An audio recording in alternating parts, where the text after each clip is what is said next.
Exodu Badders, more than one of you has actually requested Stephen come on the podcast, and he's resisted all this time. But now that he's got a new running school, he can't wait to tell you about it and nothing else. We could just end it there. Seriously, just stop. We don't no, but add the link. But Stephen, some of you know just because he's an incredible runner. Actually, I knew him because he was racing against a caffeine bullet athlete in Ireland, and he improved substantially quicker than they did, which I hope is not related to the product. So what's a caffeine bullet athlete? Have those words been used together? Is that is that an ad? We'll see. We'll see you can get the most in. It was a terrible ad. The first time a caffeine bullet athlete's been mentioned and they've lost. About 7 minutes behind now. But damn it. But Stephen's got his own podcast, Road to the Olympics, where he talks about not just his training, but I think why people love him is because he's so candid about the reality of trying to get sponsored, to be able to be a full-time professional athlete, to try and navigate the politics of the sport beyond just performance. So welcome on the podcast, the wonderful Stephen Scullion. Yeah, that was a great intro. Did you mention the school? I can't remember. Mate, if we can do a school of caffeine bullets, we can just talk about this all day long. No, I think that was a great intro, and you're right about my podcast. It's funny it's gone in that direction. It really started when I was in Flagstaff, funny enough, probably 4 years ago, and that was back in the days where I was really making ends meet, trying to build websites. I remember one time my website broke, or my MacBook broke, and I had to get in touch with Dublin Marathon and ask them would they lend me money to buy another MacBook, because that was then going to help me keep.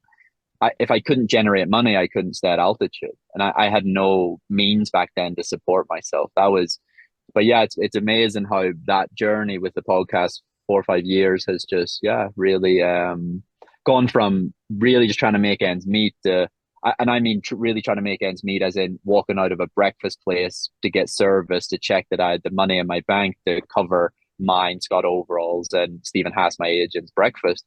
Now things are obviously a lot better, and we'll get into that. So it's a journey. Have they been better because you've exposed yourself to this media, or has it been your performance that's made it easier? I would say it'll probably end up going to a piece of advice. It'll move from it. It's a bit of both. It's putting yourself in the right positions, in the right situations. I had I'll say a close friend, probably a year ago to this. No, probably about last March, April. And I told them, very good athlete, and I said, if you stay where you are, you'll get nothing, And I said, here's a situation. Go here, show the right people how good you are. I can see how good you are. Let's go here, show the right people how good you are. That athlete then goes on to be an Olympian, contracted, funded, everything. Sometimes it's putting yourself in the right positions around groups that there might be athletes in that group you're better than. Show up, show the team, show the brand, show them what you're made of. And it's a combination of running ability, of course, but then, how marketable are you? But I used to think it was about selling shoes. It's kind of just building a brand about yourself. There's my podcast started because of a guy called Gary Vaynerchuk, and he's just document what you do. There's an athlete right now that probably could be contracted, and if they literally woke up every day and done the worst YouTube videos ever or the worst podcast ever about what they're doing, at least they're doing something. They're showing people more than just a couple of results every now and again. Brands are really attracted to, I think in 2018, I ran 2:15:55 at London, and I had to go to an after party, and there was a runner there that probably ran. They made me. So this is London Marathon or a sponsor? Yeah, no. It was a friend invited me. Oh, okay. I thought at the end of the marathon, London Marathon, right, one more mile. I wish. No. So I go to this event, and there's a guy there, and he runs, I think he just runs under 3 hours, but he carries a Ministry of Sound speaker. And I thought to myself, he makes more money than I do. Yeah, he makes way more money than I do. And I got $1,200 that day for coming 10th maybe. And I thought he's probably, I think he had like 100,000 followers on like Instagram and all these things. And wow. I just thought, wow, like there's me out there trying to run like, what's the going rate nowadays? Probably sub 214 to get a bit of equipment. He gets equipment. He gets free gear and free everything just because he's running around with this music box. And so it's a bit of both, running performance, but then also probably why I got a contract is a great story. I went to an event in Portland, an Under Armour event. I did a big talk. I told them about smoking and drinking and honestly like doing drugs. And I said I woke up one day, as in how to improve your smoking and performance, or well, I was trying to say like how to handle straight it in all the vein. The impact of recreational drugs on alcohol tolerance. But I'm doing this like talk, and I guess it was passionate and it was from the heart, and it inspired people. And I said I woke up in in my car, and I look in the mirror, and my face is all busted open because I fell, and then a couple of months later I'm back running, and later that night I'm at a table. And we're talking about Alex Honnold and the free solo, and this guy at the table saying, "Oh, I climbed with the friend of his that trains him to help him for free solo." The guy that he asked, I can't remember his name off the top of my head. And I'm going, no way, punching this guy in the arm, big punches in the side of the arm. The guy, the drink server's coming over, going, "Do you want more drink?" And I'm going, "Yeah, get him another drink." And he's like, "No, I've had enough." And I go back to the runner's table. And the lady who looks after Under Armour Run says, "Oh, look at you over there sucking up to the bosses." And I'm going, "The bosses? I've just hit this guy about 8 punches in the arm. Like I've literally probably punched him about 8 times in the arm." So basically you bullied a contract out of him. Yeah, like pretty much. But a lot of the time you just have to be yourself and just like, but putting yourself in the right position, working hard, obviously, but people sit at home. I used to sit at home. In 2013, I retired after like the European indoors, I think. And I was like retiring because I wasn't getting gear. I wasn't getting any money. I didn't have, any funding. And I was like, well, yeah, if you just keep sitting at home, it's not going to happen. You have to make these things happen. When you say the right place, where are these places? Are they prevalent in every country, in every continent? Are they people based? Are they group based? Are they club based? Probably even in Britain, we all know clubs that pay certain amounts of money for athletes to run for them. It's the same as Ireland. That's kind of where it starts. And I had to leave a club a long time ago because to be quite frank and blunt, I went from getting, maybe a fifth of what money I could potentially get from another club. And it was like, you have to survive. There's no loyalty in survival. And if I didn't get a bit more support, it was like, get more support, keep going. Don't get support, you're done. You can't do it. And so it probably starts at like the club level where some teams have a bit more money than others. And then it probably moves to even in Britain and sort of Ireland now. There's Dublin Track Club, there's New Balance Manchester, there's Phoenix Track Club down in Brighton. And there is some groups in the sort of UK system and Ireland system, but and now more groups are being built in Europe. Like On Running Club has just put together like a Europe type based club, and it's difficult. Some groups are centered around a coach, some groups are centered around a brand, some groups are centered around a location. America was I probably just got lucky coming there. First of all, you don't get lucky. I made a choice to go, right? But I got lucky in the regard that when I got here, the group system and the money being pumped into group resources was becoming quite a big thing. So the probably tip from this would be, if you're a 16, 17-year-old, you're still in school and you have a chance to get a scholarship and see the world a bit and put yourself in. America has a huge pool of money to help people, and if you do all right in the scholarship system, you can then. But the other piece of advice would be, if you see a group doing pretty well, like I got a new coach about 6 weeks ago, and I was training for Berlin, and I was copying the athlete that just won the European Champs Marathon. I was copying bits of Richard Ringer's training from Strava, and I just decided, like, what am I doing? Just email them and ask them, like, would your coach help me? So look, if you're out there and you see other groups with things going on, like, make contact. What are we so afraid of? They might say no, but ask them, is there another group? You know, and put yourself out there. People are so afraid to put themselves out there. And how, because I think I hadn't heard myself of all those groups. At the Brighton one, I think George Mills trained with. Correct, and he just went on. So he's just went to the On group, the On Europe type setup, and then of course there's On American. But Brighton had a bit of pool of money. I think British Athletics was helping them out for a while. I think Nike was perhaps. It's not the same amount of money that these groups in America have. Like, it's a much smaller amount, but sometimes there's free treatment. Sometimes there's a good coach to give you good advice, and it's all like a stepping stone, you know. And if you kind of think back to, because you mentioned how you were kind of hell bent on retiring in 2013, and you just now when you talked about that, you talked about not being able to get kit and stuff.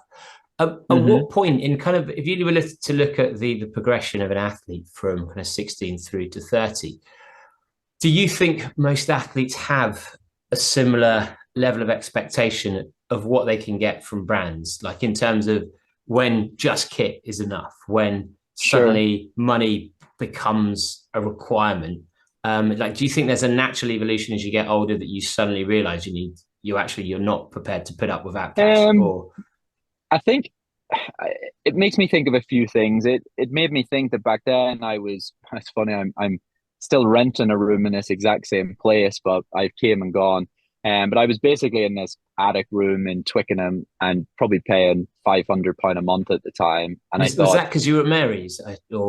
St Mary's, right beside. Okay. So it was right opposite. And I remember sitting there thinking, like, and so many people will understand, but I'm sitting there just thinking, like, what are you doing? You're scraping together £1,000 a month. You're barely making rent. You're at a good level. You've just won European Championships. You've broke 8 minutes for 3K indoors at the age of like 20, maybe. Or like, I was a good athlete, but I was frustrated at the sport that, like, there was so little. There's a video by Team Sky, and it's like a YouTube series called Marginal Gains. And one of the episodes, the team talk about how Cavendish is getting a bit upset that he's putting a lot in and not getting a lot out. And that's hilarious because God knows what his paycheck is compared to my 1,000.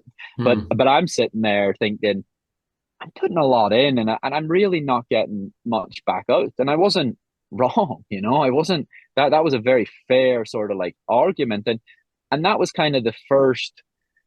I end up retiring, and 14 or 15 months later, I realized, you know what, Stephen, like, running was giving you way more than what you thought. It was doing a lot for your health, your happiness, your confidence. You know, I was focusing way too much on the need to get contracted, need to get funded, need to get more money. But part of that is fair enough, and you can understand that. But part of it was becoming a bit obsessive, that I was falling too far away from the actual process of how to get better, which might have picked up some support. And the next thing it makes me think of is after the World Champs in 2019, and texted my agent to say, like, it's not worth it. Like, I was in this pub, Mother Road, and I'd probably had 4 or 5 beers, and I cried my eyes out after the World Champs, because probably just took a huge ego hit and was like 43rd in the world. But it wasn't I was 43rd. It was that when the gun went, I wasn't in the race. And I'd prepared at altitude and I'd worked hard. And the exact text was, would you do it? For all the hard work that you've seen me put in, would you do it for $20,000 a year? Like, yes or no? And I said, like, would you, like, it was a very honest question. And he wrote back, if all my athletes that didn't run well at World Champs retired, I'd have no athletes. And I went, oh, you got me there. Like, and then 3 weeks later, I run 2:11, I think, a double marathon, and life's on this huge high again. So I think when you're younger, you look up to people, you see them in the fancy gear, you think that's what you want. But like, free running kit really isn't, that shouldn't really be the big goal, you know. Like, try to get kit off people and stuff. Like, it's not going to pay the mortgage, it's not going to help you out that much, but you need to find a way. The best thing I ever did was learning web design, because it took away all that pressure. So I was able to come back to running in like 2015 with a way to generate money, and it took away that sort of the pressure of need and running to give you money, and then running could just be about running. The the final thing I was going to say that I should have been in the middle was I remember running well, I think a Great Ireland Run or one of the Bupa races, the sort of Great Run series. And it was the first time I remember emailing Pete Riley, looked after it back in the day. And I emailed him and I said, mate, like, it's in Ireland. It's the Great Ireland Run. Surely if I'm ever going to get an appearance fee, like, this is the one. And it was just like, no, sorry, like we don't have the budget, you know? And I remember being a bit like, God, this is tough. Like, this is a tough old market to break into. And it really is, you know? And do you think like the big difference between when you're young and people are content is just that they've still got that hope that actually maybe in a year or two's time, they're going to be number one in the world and everything's going to be rosy, and that as you progress a bit and the progression doesn't speed up in the way you'd hope, you can't live off hope. Yeah. Like for a fifth or a sixth year or a seventh year or an eighth year. Yeah. I mean, I think we always have that underlying bit of hope. I see it. I'm surrounded by it in Flagstaff, professionals that, sounds harsh, but like probably should have, and I'm not saying like hung the spikes up or the shoes up a long time ago, but like certainly not lived off parents' money or things like this. And they'd probably actually run better if they started supporting themselves in some way, shape, or form.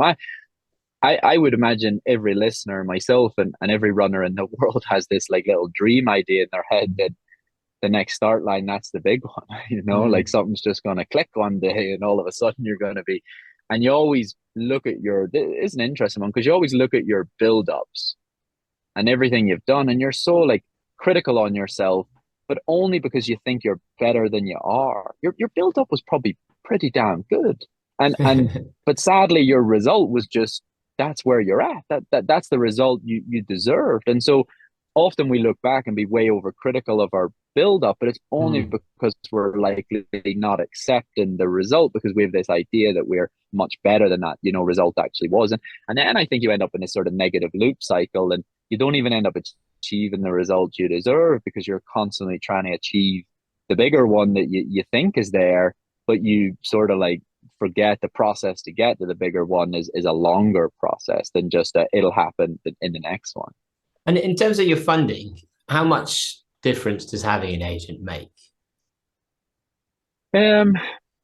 I think the only difference an agent makes is they can ask the question of the brand that you kind of can't, to keep the relationship in a good place.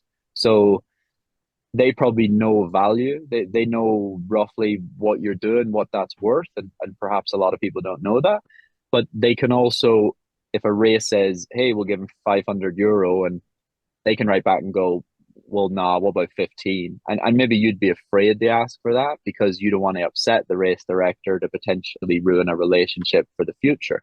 Yeah, probably the biggest thing is the power of negotiation without it damaging a relationship with, you know, because the race director would understand that's the agent's job. Whereas if the athlete was doing that, they'd be like, oh, that was a bit cheeky, wasn't it?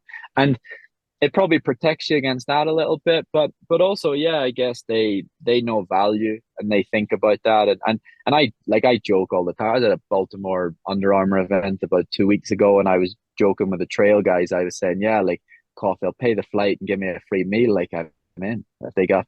And interesting enough, 209 about 5 years ago was worth probably about 10 to 20K per race. I got $500 at Berlin and a hotel room. So and is that just the shoes? The world's moved, yeah. Even though, like, it's kind of annoying that it's moved because, like, you know, name me 5 British people in the last 5 years that have broke 210, and you can't. Yeah, you know? Jake. But it's yeah. Well, Jake hasn't. No, you're talking Callum. You're Callum Mo. Yeah. And I think that's Dowie Griffiths, and then like myself was like number 4 of the UK and Ireland based people to go and actually break 210. All this talk about how bloody brilliant they are and how fast they're making everybody, and when push comes to shove, hey, it's still not like 210 is being pumped out like, you know, like there's no tomorrow. But you mentioned before we were recording how Scott Overall was training in Flagstaff, and actually I remember when he was going for, I think there wasn't a single person in the UK maybe 8 years ago that could break 215, which was just seemed bizarre because you'd have you'd have Mr. Jones piping back to when there was like 17,000 Brits who would win sub 210 every week in the back garden, and those long courses. Yeah, berating everyone about we're how getting around lazy 10 minutes is. there. Just a little reminder there. We got something to talk about. Just sorry, say again. So we're getting around 10 minutes. If you want to drop a little note there. Yeah, true. Just almost But no, on the like, I just don't think marathon was as popular like about 4 or 5 years ago. What made the marathon popular in Ireland was in 2016, the Rio Olympic time was very achievable. And then all of a sudden the marathon became a bit more popular. But is it popular for top end athletes to attempt? Yeah, popular that more. Maybe the old system and club system was more push people towards the roads than the track, even at like a younger age, for example, back in the Jones era and stuff. Whereas it became very track focused, maybe the Young Athletes League and things like this. Like maybe that pushed people more towards track system and track training, and so people stayed on the track for longer. Whereas now the roads is getting really popular again. Like people love the road. Now, my previous statement wasn't to defend super shoes, because believe me, super shoes are super shoes. But it was more of a like, I don't understand how the value can go from like $10,000 to like, 500 in 5 years when the reality is like a sub 210 is still good. It has to still be good because it's not being pumped out. Yes, there is all these, but it's 2 minutes quicker, 3 minutes, 5 minutes, all this stuff. But like, where's it gone? Do you think? Has it been stepped into by 50 Kenyans? Is it just the races are paying less appearance fees? Yeah, it could even be just post-COVID. I don't know the answer to that. It could be that post-COVID races just don't have the money to just be pumping it out. I also think there was a system change, and I really don't want to go down that route just because we'll go off topic, but you used to be what was called a bronze, silver, gold level athlete. Sub 210 made you a gold level athlete. And for a race to stay, like, for example, Houston Marathon to stay gold label, they needed 8 gold label athletes from 8 different countries. And they would pay you to come no matter what. That has always been something I never understood, because we've talked about the Run Fast and how come Brighton are paying for people to win their races. I don't get what it. Sure. So it's purely for that, to get the numbers in, to tick that box.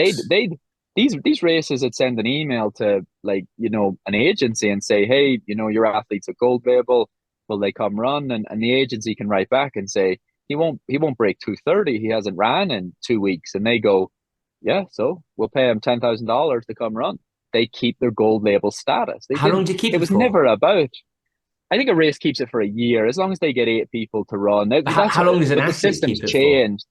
Maybe like 18 months or something like that. So you could pump out but it's the system's changed. I don't know how the new system works, but that might be another contributing reason that they just don't need you the same as they used to, and maybe I think like maybe a top 15 at World Champs, things like this used to get you like gold label, and so. But if you didn't have an agent, you wouldn't know that, and the race might actually get in touch with you sneakily and be like, hey, you want to come run? We'll give you like $1,000. And you're like, yeah, sure.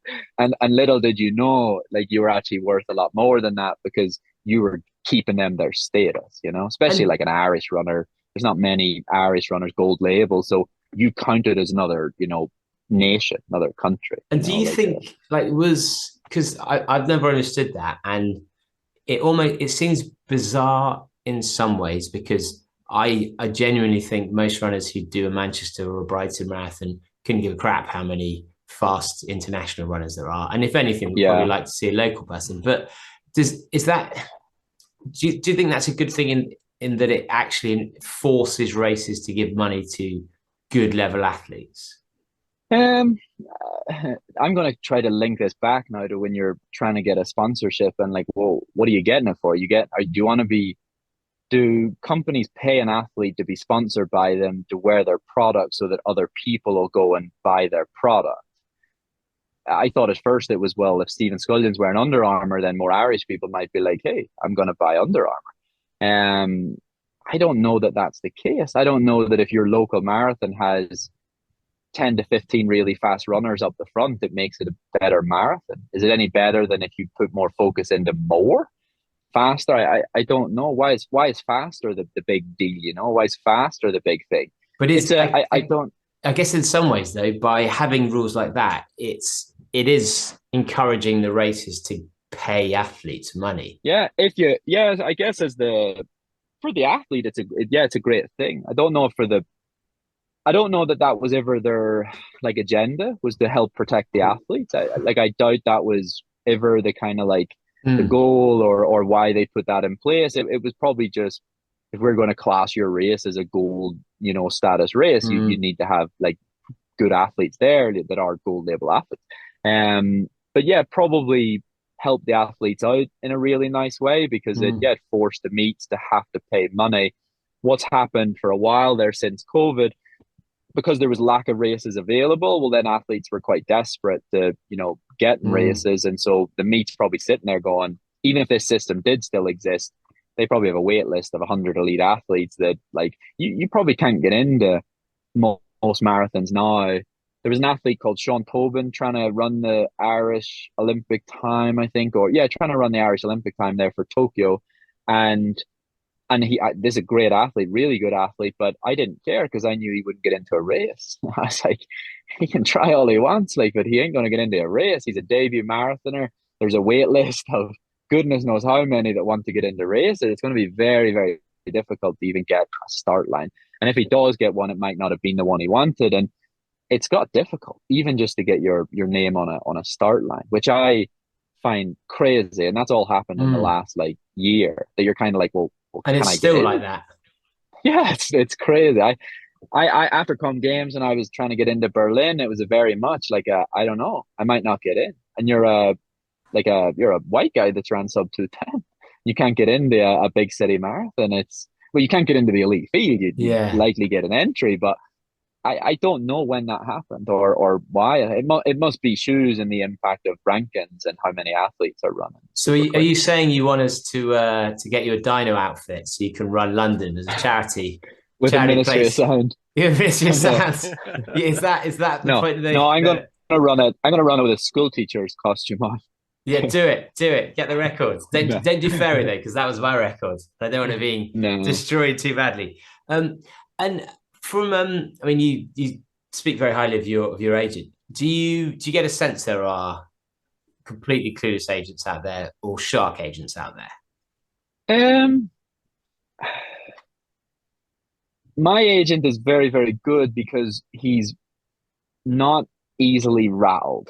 He can have brands, race directors, call them all sorts, shout at him, tell him this, tell him that, and he just takes it, and then he'll speak to them a day later, and life goes on. What does he do to get them to shout at him and abuse? Yeah.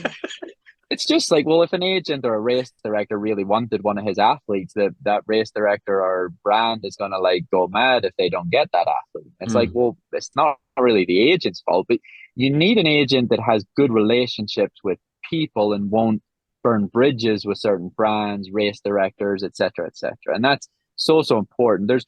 You almost need an agent that really doesn't have an ego, and so they're not going to like argue back. They're not going to fight with him. They're just going to like he knows that, like, yeah, I could retaliate here today, but then I might need this guy in 2 weeks' time, a month's time, and I don't want to do that. So I think there's likely agents out there with quite an ego that then puts them into situations whereby brands, race directors, etc., that the athlete would need those relationships to be in a good place, and they're just not.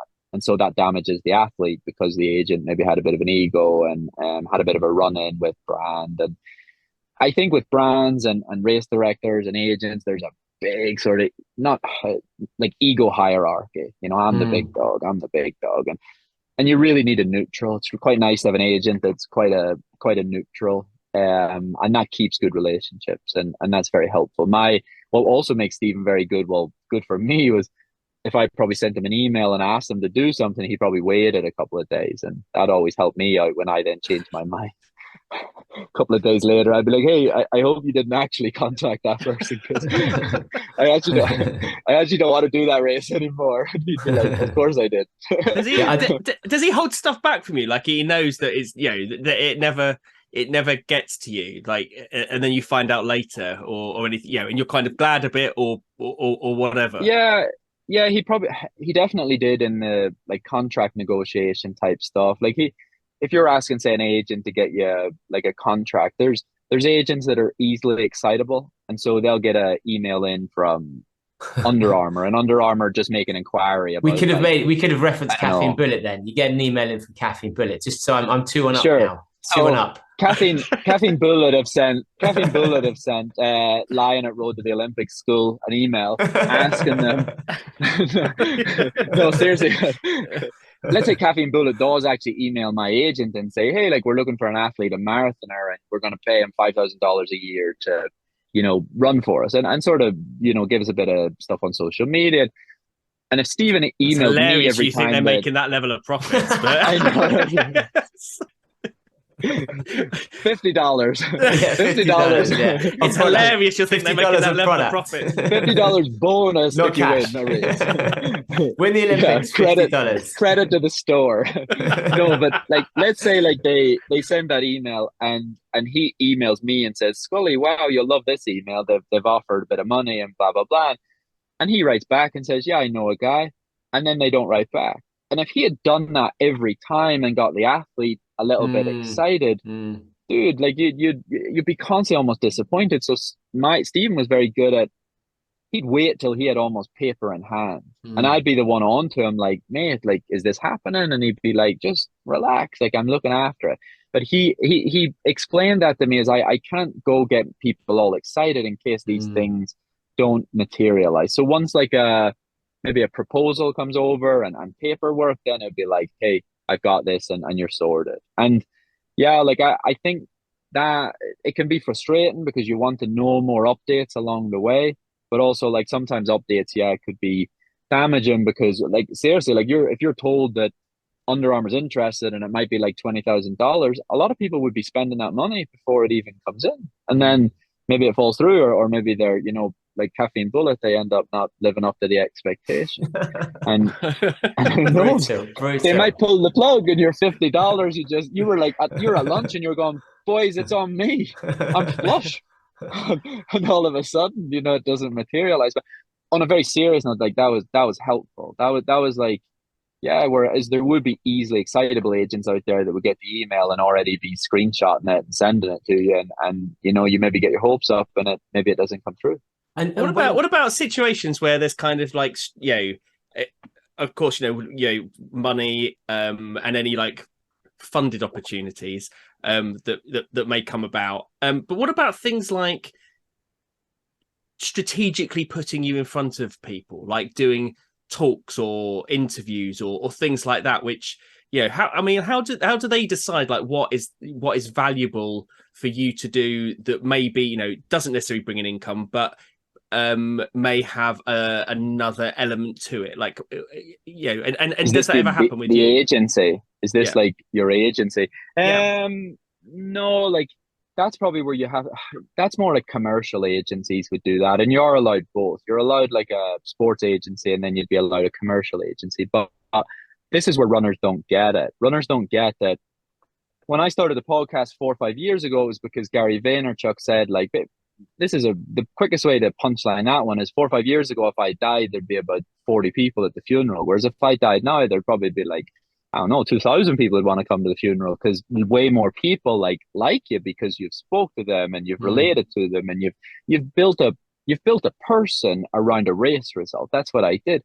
So Vaynerchuk was like, you need to let people see you and talk. And why would you write a CV on a piece of paper when you could build a CV over 2, 3, 4 years doing this podcast or getting yourself out there? Runners don't get it. They don't get that, like, just because something's free, it's not really free. You know, you might gain, even if it's only 2 Instagram followers that day, like that's 2 Instagram followers. You know, there's a very short-sightedness that you're only seeing maybe money or well, yeah, you get a free voucher for Caffeine Bullet, or you have to look beyond the money bit and that. But sometimes you have to be a bit of a free thinker and think of that yourself. You know, like get yourself out there. Like if you are doing a talk or even at a school, like just, you have no idea who might take a little video of what you did in that school today and it blows up. You know, it's just nothing really is like truly free. You can make an impact on people and your surroundings like pretty easily, I suppose you could say. And but that's why so few runners are actually getting any support, because they're so like, I was with a runner the other day and it was so like, oh, I don't know, I'm not going to go down. They wanted me to come down and do a bit of an event, but yeah, you know, they're not even paying me yet, blah, blah, blah. And I'm like, maybe they just wanted to see, are you all right? Like, are you a good dude? Like, I don't know. Like you're so like defensive and almost like, no, I'm not going to go like until they pay me or they do this or they do that. It's like, and assuming that they'll want him to keep doing stuff for free. And it's like, no, maybe they just want to see that you're good around people and actually like, whereas that same company, like back in, you know, when they got in touch with me, I seen it, my brain worked the opposite way. I was like, I'm going to go show them my value and then they might pay me more, you know. I'm going to go show them that I don't mess around.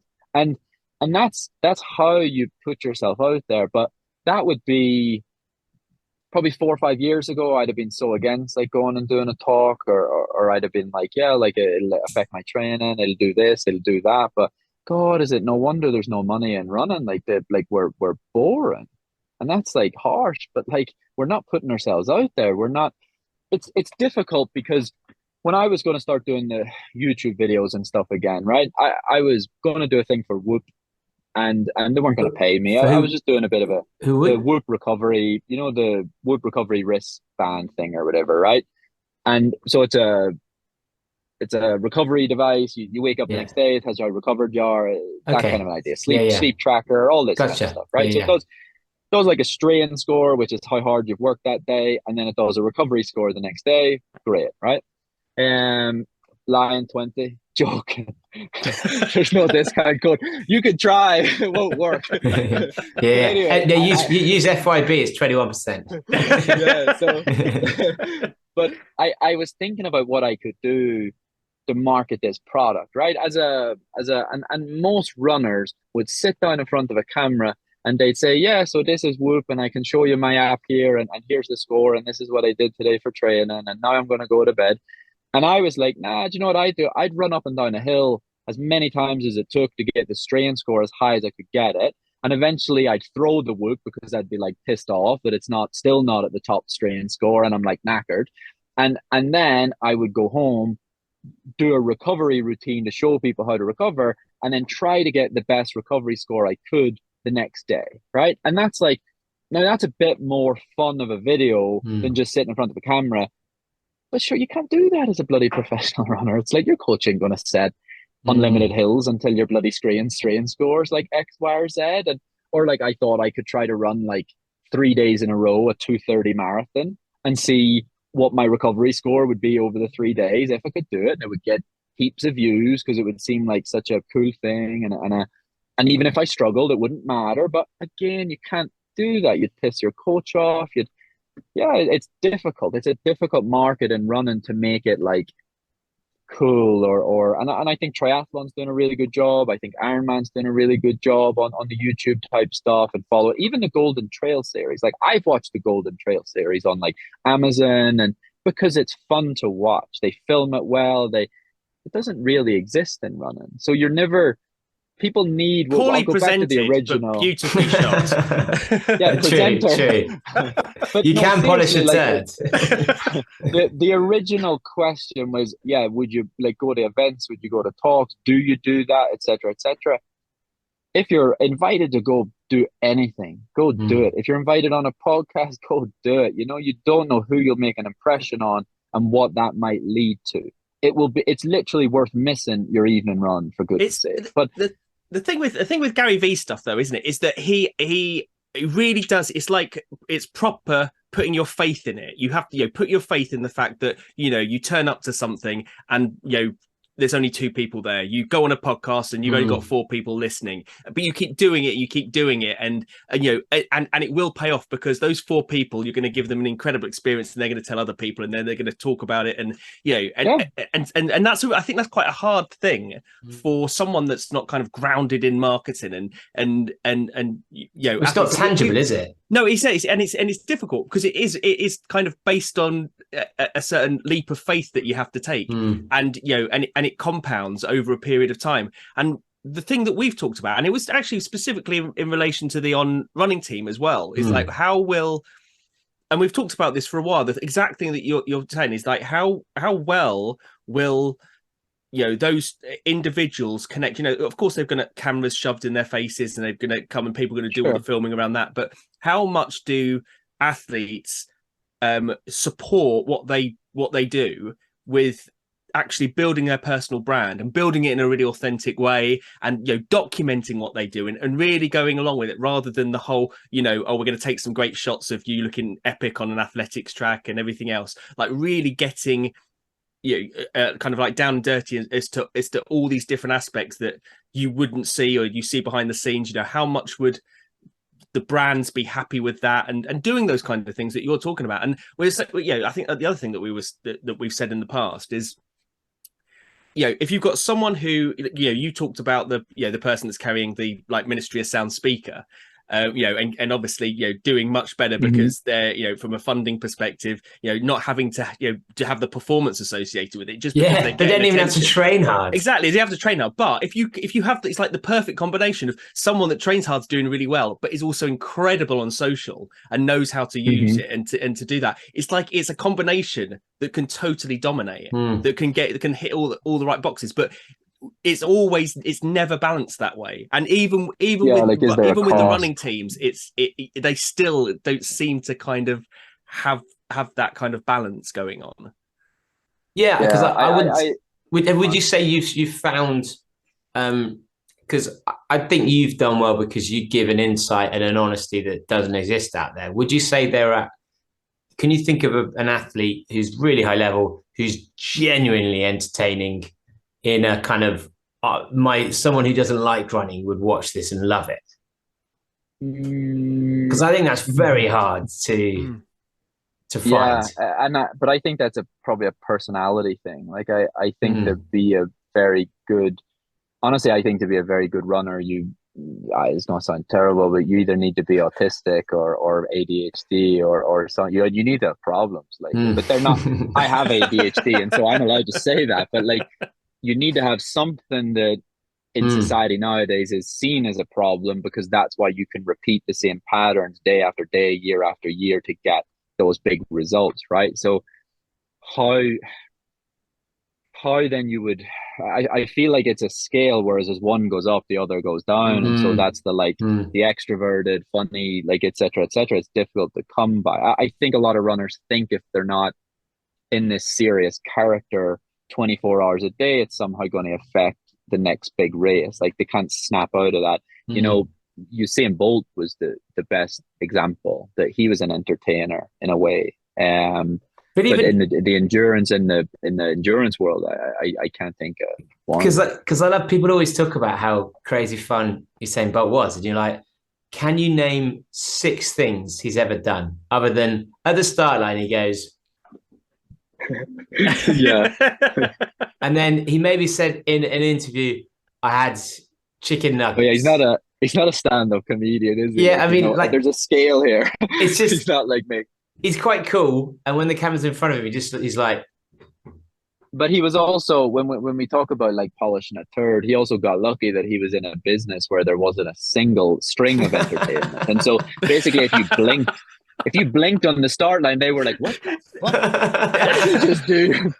And like, they were like, that's hilarious. So like, he was working in a world that was like an easy market to break into, like do something like funny. Like, he probably just flinched the first time and people laughed, and it was like, what? And then like that became a thing. It is true, isn't it? Like, sports personality of the year. I mean, it's only personality in the sense that we're talking about a person. Like, personalities in sports, there aren't that many, are there? So do you think failing comedians should train for the 100 meters? Is that what you're saying? As a way to like. I mean, they probably, if they carried a Ministry of Soundbox, they'd probably get more money. Yeah, they would.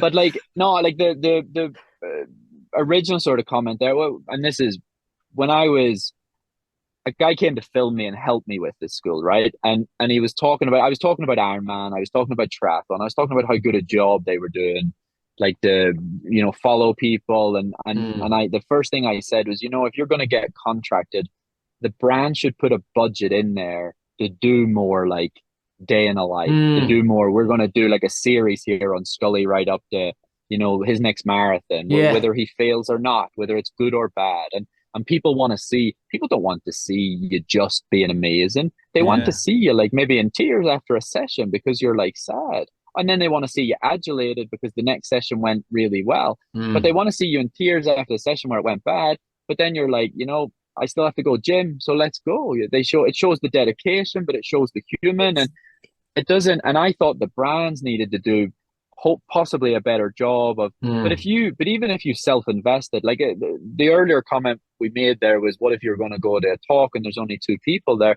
I'd say bring your girlfriend with her video camera and film it. And if you say something good, post it. And then it's how many people will be at the next talk that you get lined up and you get set up. Like Gary V said something about go to the end of your, you know, corner and interview someone every Monday. And most of them might be boring as shit, but like, what if, like, I don't know, Steph Curry walks by one Monday, or like, you know, Ronnie O'Sullivan walks by one Monday. And it's just the consistency of this that eventually, I think people think that these successes happen overnight, that you build, you know, 10,000 views on your video or 1 million listens on your podcast overnight. No, it takes hard work. You just have to be willing to do it. And that's the tough part. Yeah, you just need to do 1 million episodes. That's the way we're going. A million listens. You can just put it next to your.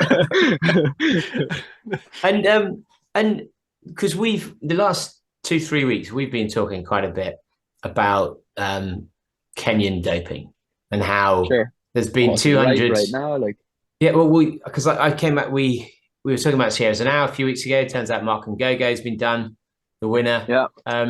We're looking into it a bit further. Turns out over 200 Kenyans have been done for doping since 2017. Like as an athlete who's trying to, who's aware that your position in races is purely dependent on how many people ahead of you are better than you, and within that, it's a lot harder for you if a lot of them are taking drugs.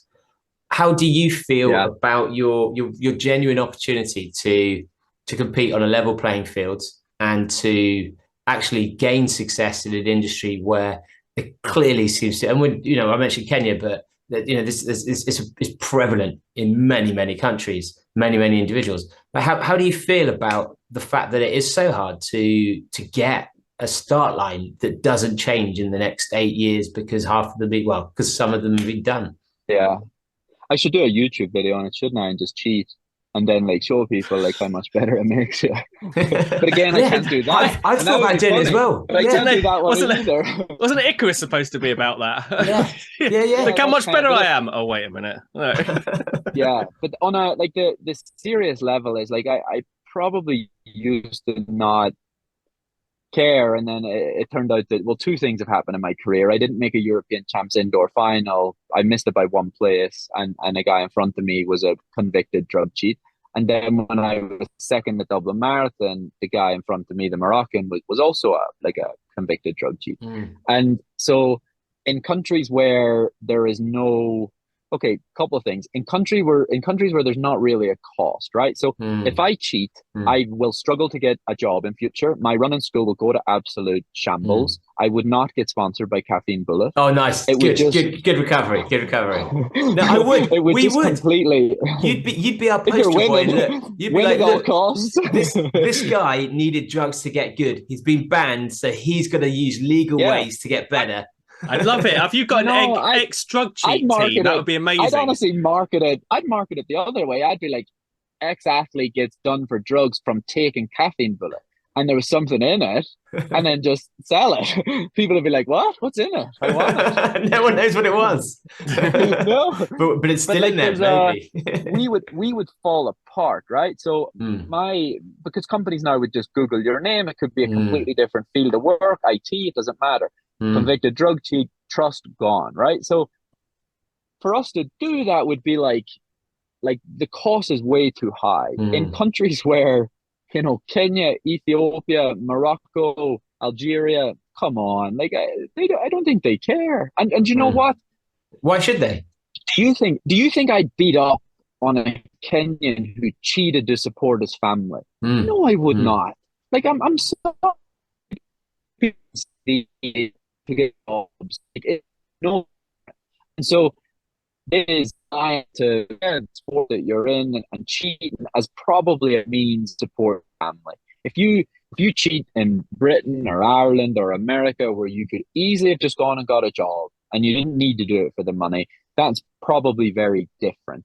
I'm not defending cheats, but there will be a layer there of I can kind of get it, you know. And now, when I read the tweet not long ago there, and I think it was, you know, to the athletes in Kipchoge's camp had now been, or the pacer. I'm not sure what I read. It was something to do with his camp and blah blah blah. Oh, it's his pacemakers. I read it, and it's kind of just getting laughable. It's just getting laughable. It's just getting to the point where, but the governing body won't ban Kenya because of athletes like Eloise, and he's protected. You know, they're not gonna ban Kenya because then Eloise couldn't run at like the Olympics and World Champs, but surely Kenya's getting close to the numbers that Russia was getting to. And I tell you, I read, go read the article about I think it's a Guardian article about the journalist that went to Ethiopia, and they had to go into a store, and they were told to go into this store, tell the, you know, store guy that you have insomnia, and he'll set you up with a 3-month course of $100 a month EPO, right? And I read it, and it just made me sick that athletes literally could be cheating away. You've never heard of them. How many big Ethiopians are? So, two things to tell you: they could be cheating away. Stop taking it 3-4 days before. Show up to the marathon, race, win, doesn't matter. Take prize money, go home, build a farm. The EPO is out of their system, but they've got all the benefits. I thought to myself, you need to cut the head off the snake. You'd need to go to Ethiopia, blow up the pharmacy, literally bomb it, and tell people if they do it again, they'll be bombed.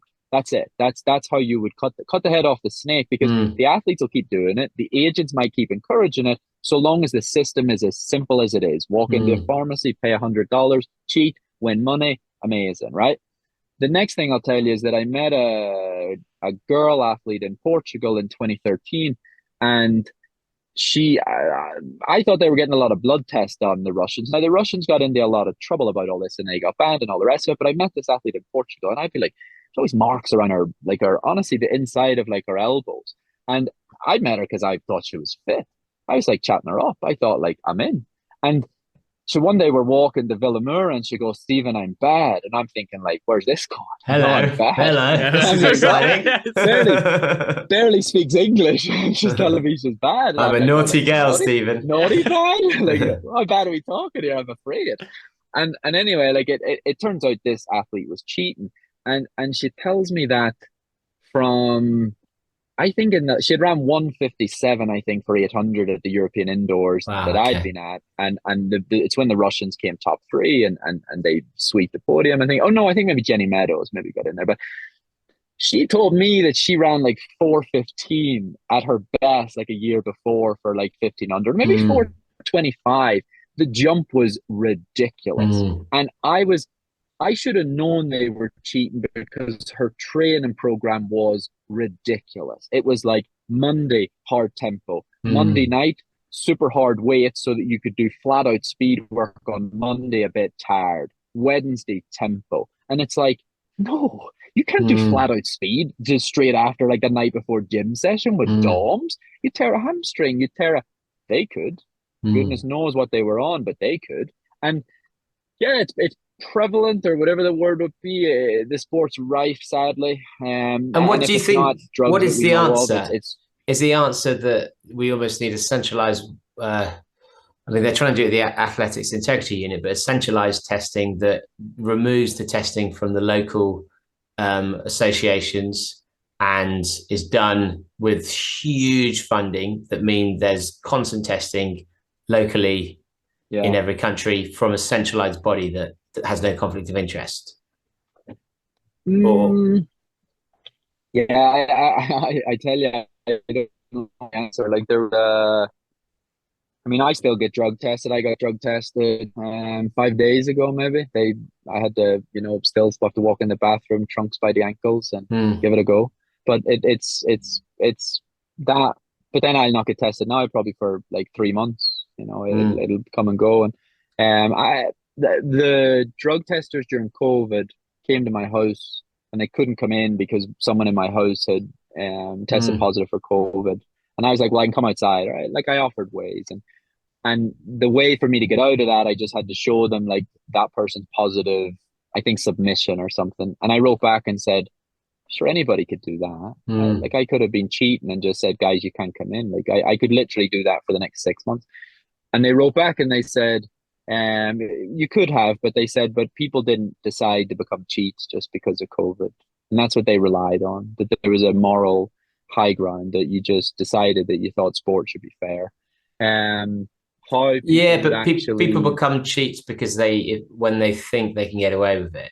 There's a difference. Yeah, of course, and maybe they're shown the way. Like a lot of the time, it's you're shown the way. You're someone sits down and explains to you that they've done X, Y, Z, and it's made them this good, and they've been tested X amount of times, and nothing's showing up, and that's like in that sort of like systemized doping system. But how you get rid of that, like how you get rid of it is you take money out of the sport.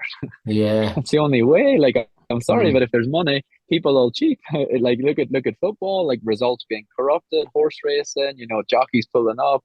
Hey, where there's money to be made, like people will cheat. Like it's that simple, and they'll find ways. You'll catch some, but you can't. I don't think you can catch them all. Yeah, and even if there isn't money involved, kudos, reputation, all of that brings money, doesn't it? Oh, there was people cheating on Zwift and stuff, wasn't there? Yeah, like there was people putting their weight wrong. Like they're not even getting like money or anything. But yeah, like cheating will always. My little sister cheats in video games all the time, and it ruins me. It like destroys my soul that she'll like cheat in these games. I just think like, come on. Like, is she got like yourself, is there an Olympic sport game that I don't know about that she's playing, and she's doing the marathon on the, and she's like Grand Theft Auto. Look, Stephen, I'm a Russian athlete. Yeah. Yeah. No, but seriously, I don't. It's sad to me that almost took a negative spin, that I didn't have an answer. That there is a way to.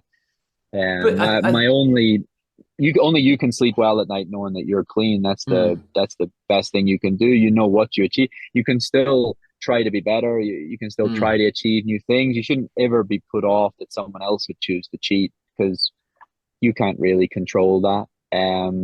But yeah, there's some athletes that have probably been really hard done by, like the lady that was second at Boston Marathon, as one example. Jenny deserved a Champions Day. Same, Jenny Meadows. Yeah, there's so many athletes deserve their big day, and they're robbed way more than I ever would have been or could ever sort of. But it's quite sad. But I'd say it never really dented. But one quote I did make a long time ago was, what if I've taken my professional career to really unhealthy places, like trying to lose weight or trying to overtrain, because the results I was aspiring to was fake. And that would be sad. That would be sad that there's athletes out there, perhaps myself included, that end up with, like, I know athletes have real serious now health concerns over weight problems because they wouldn't eat. But the only reason they weren't eating is because they were chasing this idea of what good is. Whereas what if good in the marathon was moved back to 2:06 and everybody ahead of that was hypothetically cheating? That would be when it would be frustrating. Well, they're following training programs of people whose bodies that can take it and theirs can't. But there's a supplement for that. It's called Caffeine Bullet, I think. True. You can back to back hard days.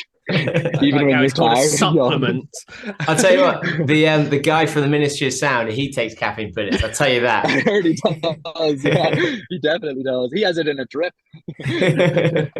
And so for now that you've done your 209, it wasn't this gold standard next level support that you were kind of looking for. Like, what do you see your kind of next 2-3 years doing? You started this school, which I assume is partly to transition out of full-time athlete, so I guess first of all, like I got diagnosed with ADHD. That was huge. When you start to figure out a lot of your life, I mean, this is 3 months ago, so you're kind of rebuilding your life in a way almost, and it looks completely different. It's that huge. The only way I can explain it to people is like, if you had hay fever, but you didn't know you had hay fever, and you walked around your life avoiding certain situations because you knew when you went there, you got all stuffy and itchy eyes and blah, blah, blah. So it dictated a lot of your behavior, right? And And then all of a sudden they give you a tablet that kind of settles that down, and you're like, oh my God, I can go wherever I want. This is great. And so options open up, right? And so I guess over the past sort of 2-3 months, I got a little bit like, I don't want to be like my only source of income to be running, because then I'm kind of trapped as the runner. I felt a bit like trapped. I felt a bit like, if I don't keep running, then I can't make money, sort of type of thing. And so then the idea of starting to kind of maybe work on something on the side came to play, and I was coaching a few athletes, and one of them asked me, like, no, one of them said to me he was going to go see a nutritionist, and I was like, what for? And he said, like, well, I mean, what for was like a very he's allowed to go see a nutritionist, but it was kind of like, what do you need help with? And he said, like, well, everything. I don't have a clue about nutrition. And so I put together like a 1-page, rattled off what I do. That's the concept of the school, what I do, what I've learned. I'm not a nutritionist. But of course, over 15 to 20 years, you learn a thing or two, and you've been exposed to nutritionists.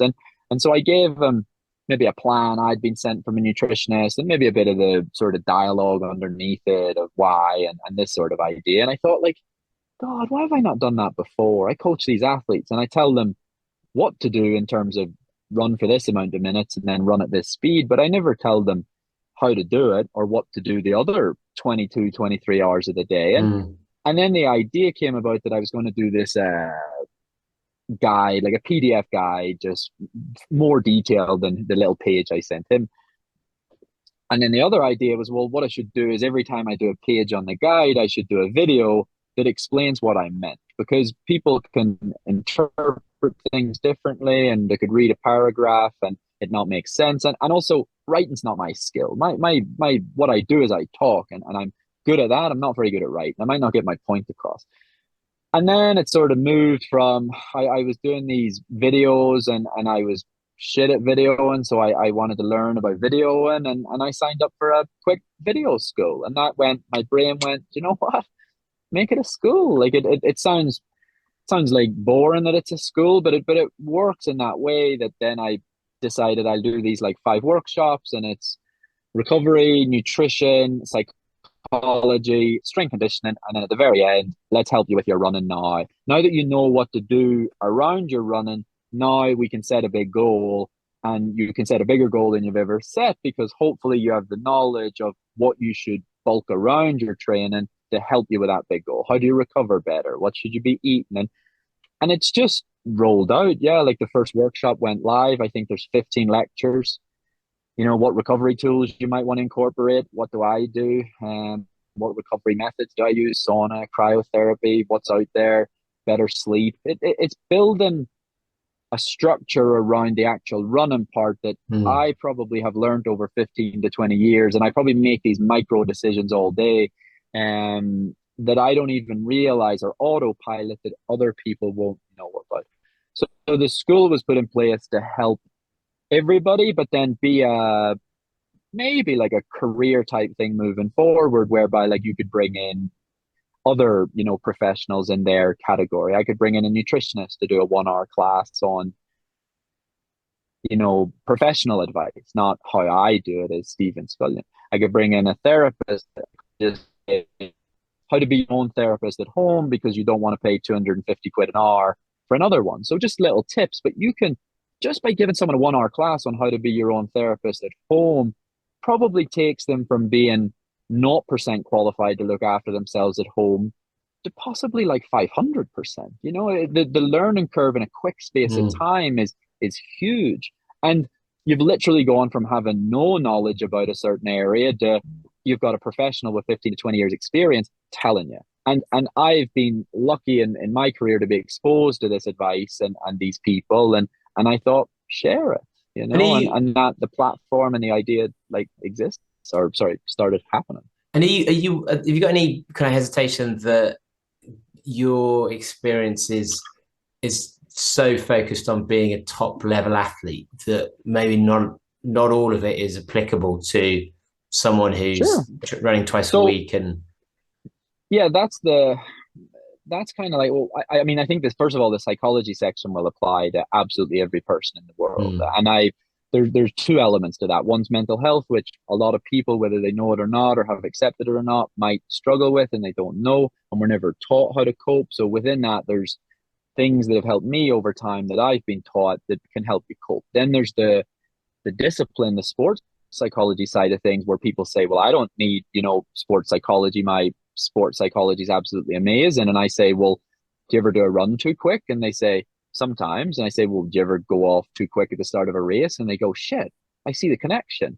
And so most people could benefit from one layer of that.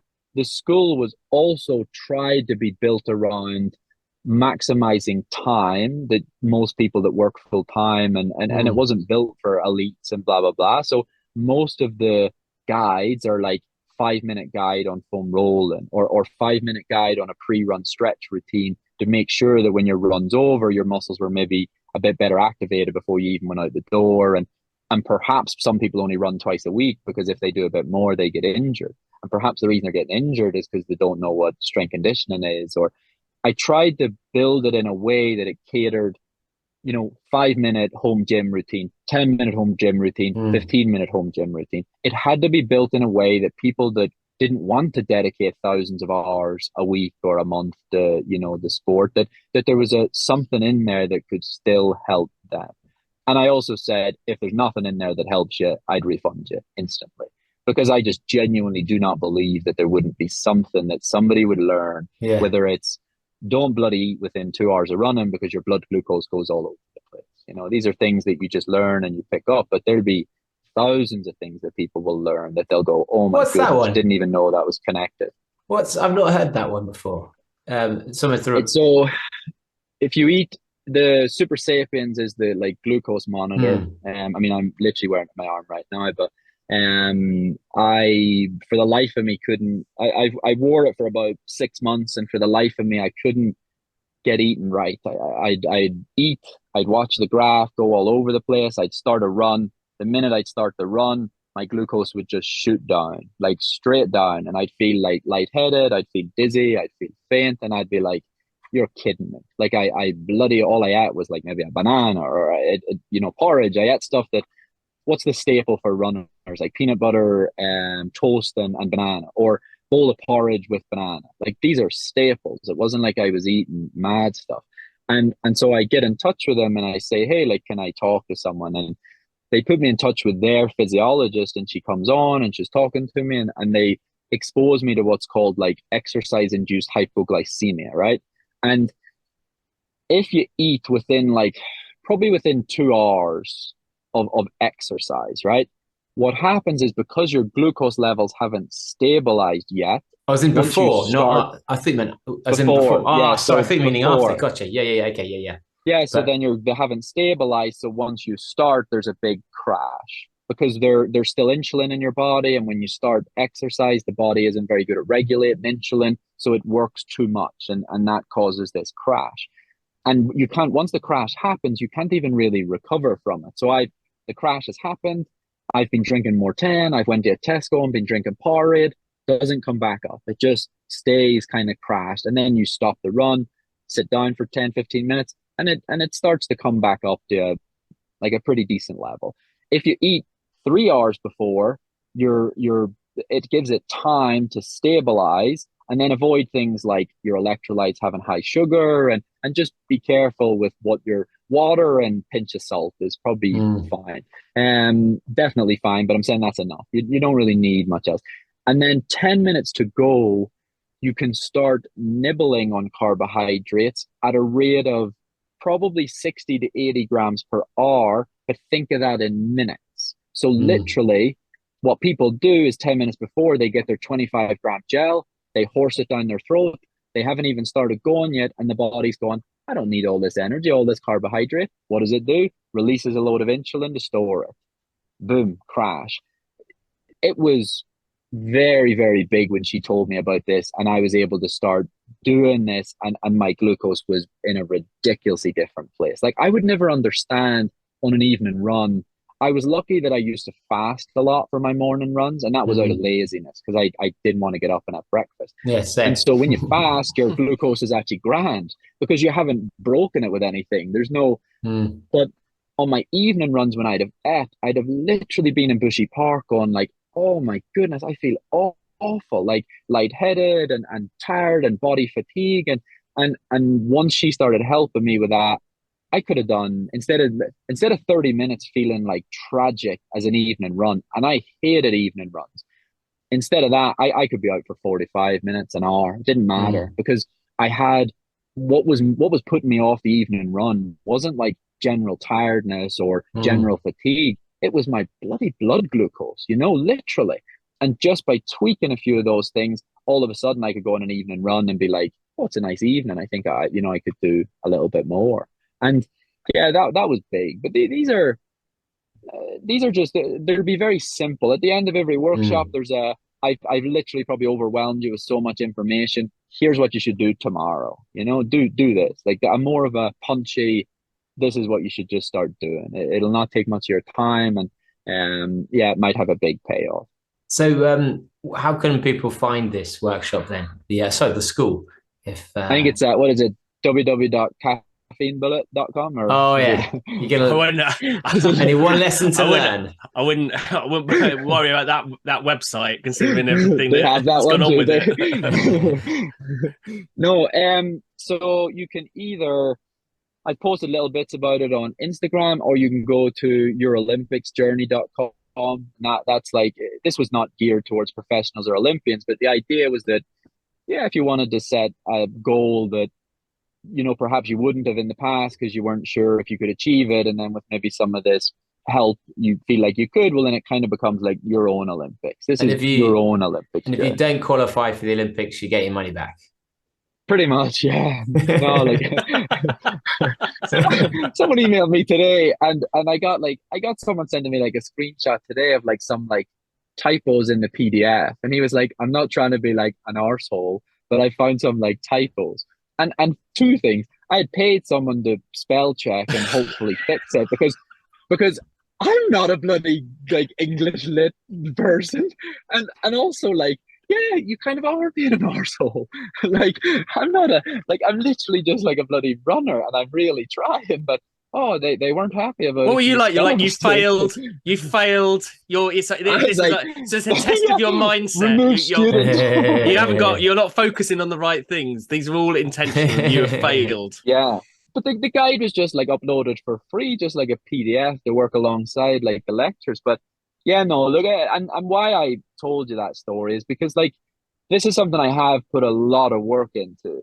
And I mean a lot of work, like maybe 68 weeks of 10 to 12-hour days filming and buying film and stuff and buying microphones and redoing things so that it's good quality. But I'm pretty much a one-man band, which is why it's priced at probably the level that it's priced at for the information that people are getting. But there has to be like, some grace there that like I'm not getting sent over like the 3 spelling mistakes I made in a 25-page PDF guide.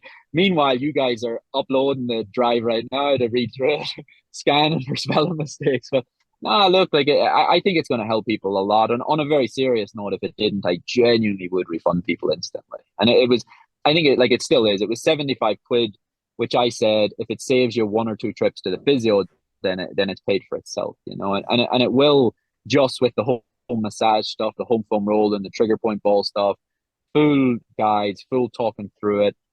I don't think there's a single person will eventually send an email to say, hey, I want my 75 quid back. Like, that was useless. I'd be very, very surprised. Listen, if you want to be the first to request, all we have to do is go to My Olympic Journey. But the very serious note was, the reason I'd say that is because this wasn't just about money. I genuinely wanted to upload something like this for free, and I did upload the psychology stuff for free because I believed in helping people. But if I make some money from this, it can mean that I can keep doing this. It means that I can bring in nutritionists, psychologists, like professionals that probably don't make spelling mistakes in their guides because they probably have a team of people to fix all that kind of stuff. But that was the idea around money. And the other idea around money is, as we all know, when something's free, you don't appreciate it. There's no appreciation. When you pay for something, you'll sit down and do the lectures. You'll sit down and write stuff down. You'll take notes. that was important too. I know how we operate it, and if something's free, it feels like it can't be that good. Well, Like if someone offered me a free pizza last night when I was doing that podcast, it was so random, and I'm thinking to myself, what's wrong with it? well, There must be something wrong with it. Bad Boy Running podcast is completely free, and we Yeah. know. And we'll never be able to charge because we know our value. Yeah, Well, but well, no, Steve... it's a. Oh, sorry. Go I on, was gonna sorry, say, no, that's yeah. me finished. Well, I know. well, thank you so much for coming on. I was wondering where we can next see you, when you next race you. Like, what's the next goal? I think a half marathon in January. So I'm finishing up this camp right now. I'm Flagstaff. It's been more of a. I basically finished Berlin and realized I'd over raced, realized I'd probably overtrained. My body handles it, but it doesn't mean it's good for it. I asked a new coach to help me. That's Richard Ringer's coach that looked after the European Champs Marathon winner. It made sense. And he said, yeah, let's rebuild slowly. This camp's kind of just been about getting back into the routine of full training and things like that. And then I'm going to go home for a couple of weeks and then come back and call it like a proper camp and a full camp where running, the school will be, finished and uploaded and done. And that'll then mean that I can dedicate a bit more time to, running, like the day job, I'll call it. I'm also just not beating myself up about that because it's been a really fun month. Like I went mountain biking yesterday in like Sedona, Arizona, and had a blast. It was the funnest day, and I probably haven't had fun for about, it's going to sound really depressing, but like probably like 4 or 5 years. I've been so in my own head about the serious runner that I haven't allowed myself, and I had a blast yesterday. That was, I mean, by myself. Like I'm a bit of a loner, but it was still like cool. It was still fun, and yeah, hopefully I can bring a better balance moving forward. And with the ADHD diagnosis, then hopefully I'll stick to plans a bit better. And so there's still probably hope that a future race result can go better. But I think I touched on this earlier. I also just want to enjoy running for what it is. And I stood at the end of Berlin and I didn't finish. And so I made my way back to the finish line to see Kipchoge coming in. And it's like with the ADHD diagnosis and likely the medication that I started to see myself as who I am, how fast I am, and all sorts. Like I'm not trying to be arrogant, but I looked at myself in the mirror and thought I looked better. It was huge. It was huge for my self-esteem, all these kind of things. I go to this finish line of Berlin, Kipchoge comes through, it's amazing, it's liberating, all these things. And then not much time went past and not many athletes went past, and it got to my time, like 2:09. And for the first time I went like, wow, you did that, kid. And I'm not going to get emotional because I've just said that and I'm crying now, but it was the first. I wanted to stand up on a seat and be like, everybody, hello, I did that. Not that guy, this those guy. guys running. And like, honestly, like I already know that I've achieved, if I never go on to achieve anything quicker or anything better, I think I'll achieve way more in the world by helping people with the likes of this school and stuff. And I can probably really be more proud of like that than I can of the 2:09 and stuff. But also for once, I just appreciate the things I've already achieved. And so I'm not going to like get this unhealthy obsession with trying to be faster at the cost of maybe not enjoying the rest of my life. And I'm not talking about so I can drink and party and all these things. I'm just talking about so I just don't beat myself up if like I don't feel like doing something that I have somehow. Runners create these rules and listen, runners create these rules that says if you don't do X, Y, Z and in this way, and if you eat chocolate, that next marathon won't go good. If you drink a beer, that next marathon won't go good. But you made those rules. Nobody else did. People make those rules in their own head, and then if they don't live by them, they go to the start line, they don't believe that they can achieve the result. And then sometimes you don't achieve the result anyway. You might as well had the bloody Galaxy bar 3 weeks ago, And so hopefully there's a better balance. And I also know that when most people have raced really well, when I see an athlete do really well, I link it to, I've seen multiple athletes break national records having had COVID about 7 weeks before. And what that told me is for once in their bloody life, they took a week off or 2 weeks off. And they for once let their body like settle down and recover. And a lot of the time when athletes are doing their best is when they're their most relaxed. And it could be that an athlete decides to retire, they relax. It's like this release valve goes and all the air gone. And then 3 months later, they run the best they've ever ran. And it's like, it's confusing for them. But for once, they weren't super serious, beating themselves up and beating their body up in the process. So who knows? Maybe it'll create the best result I've ever achieved. But if it doesn't, I still ran bloody 209. And, it's still pretty good. Like I extracted a lot out of this little kid from Belfast that was like a troublemaker and struggled in school, suspended all the time. I did pretty good with the hand I was dealt. Amazing. Well, I think it's a really positive message to end on, and obviously you can listen to Stephen's podcast as well. And if people want to follow you on social media, is it Lions Scullion? Yeah, Lion Skull. Yeah, it's actually my name backwards, kind of like my name's Scullion, so it's like the skull and the lion flipped on its head. An Australian told me that one day, and I was like, "That's cool. I like that." Amazing. Well, thanks so much for coming on the podcast, and do stay in touch for like future endeavors, and we're happy to touch base again in the future and promote the University of Running. Exactly. Like ambassador. Exactly. Brilliant. Thanks, Stephen. All right, guys. Thank you. Oh, what a nice guy. It's nice actually. Our last three athletes we've had, you think we've had Chris Thompson, George Mills, and him. They've all been super candid, super open. Yeah, we've talked about. I mean, the amount of times actually we've talked about it, and we were like, and we've said, haven't we? Like, why has it never? Why did we never have that thing of actually having athletes who are, who are just showing everything? Like, really build it, because it doesn't take a huge amount to build a personal brand. You just got to kind of be dedicated to it. And the thing is, it's super easy for us to say that because we're both effectively work in marketing, and so it's really obvious to us. But that's interesting what you said about the kind of the Gary Vaynerchuk thing, is that it's hard for most people, let alone someone where they're full, they see their full-time job as being the athlete, and it's hard for anyone to think, well, why would I go and do something for free? Like, when it would make more sense for me to just relax and just not exert myself. But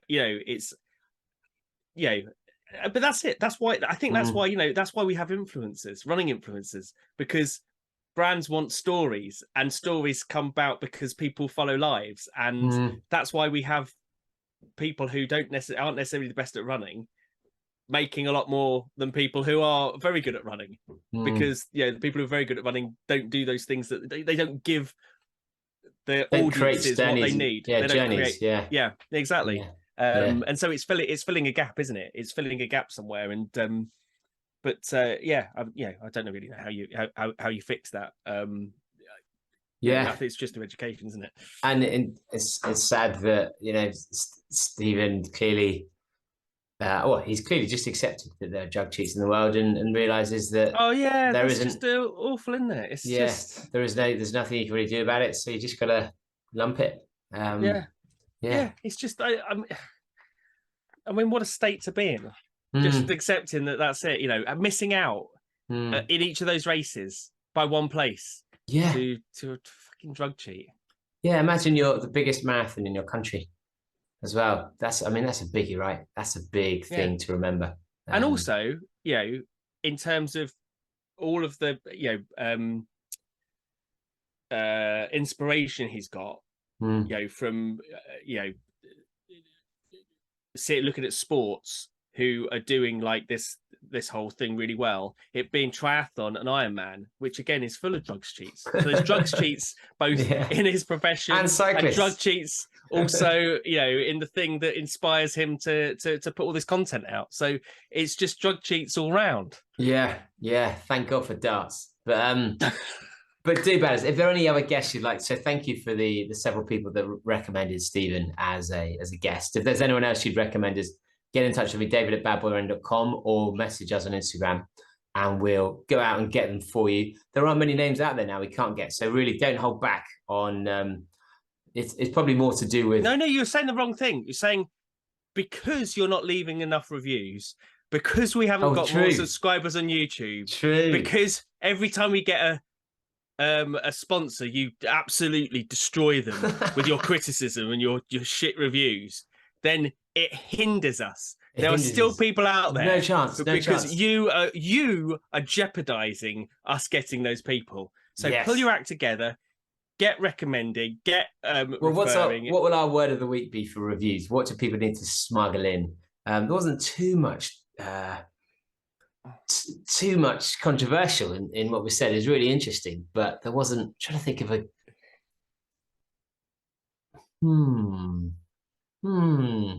Lion Scullion? No.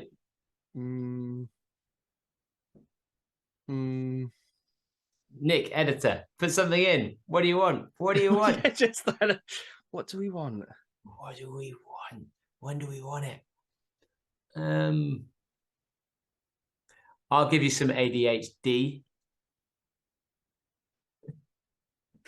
Get ADHD into that. That's got to be a trend. That's got to be trending on Google. Yeah. So that's got to be So get ADHD into the review. Yeah. Or into your comments. Yeah. Perfect. Well, thanks for listening, guys. And if you like this episode, we've already mentioned really good ones with George Mills, and he was talking about his experience as a young runner and joining that running group in Brighton, but also the experience to go through university and trying to train when everyone else is partying. And he was the first person I've ever known to talk about almost the second tier races across Europe. That seems to be more in continental Europe, where you can make a name for yourself. You can get these sponsors, you can get managers and agents by performing well in these races, and prize money as well. That's significantly bigger than most races I've heard of. And we spoke to Chris Thompson as well, talking about his experience of the marathon after the Olympics, where he was exhausted from because of the rules on COVID, and him not being selected for the next World Championships. So him being selected for the next World Championships, but not going because of a fuck up on visas. Really, really good episode. And he's just a great guy all around as well. So those are the two I'd recommend. Anyone you throw in there, Jody, into the mix? I know. I think those ones are exactly the ones that you focus on. I can't think of any who in terms of being as candid as they are about their experience. And if you want to hear more about drug testers, then listen to the David Brown episode where he gets drug tested in the middle of the episode by someone knocking on his door. And it's brilliant. It's brilliant. We don't stop recording. Well, thanks for listening, guys. And we will see you next time. See you later. Bye.